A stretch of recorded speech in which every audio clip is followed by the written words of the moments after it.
Hey guys, it's Akila from mealprep.asia, and as a welcome back recipe this week, I made one of my favorites, and this is really super special because when I was younger, I usually order this when we eat out as a family, and I'm sure most of you know Hor Fun.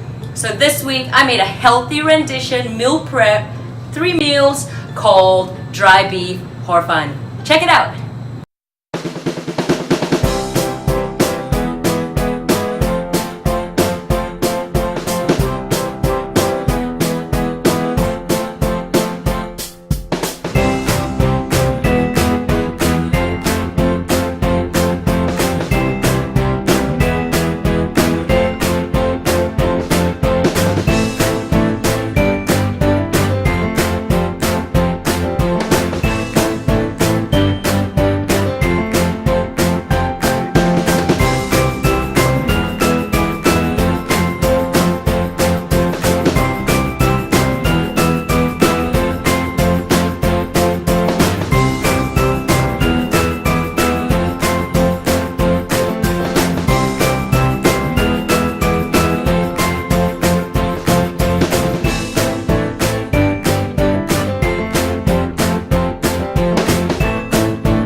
So what I did over in this recipe is really to substitute a couple of ingredients and make it a little bit more nutritious so that it suits your goals no matter what it is.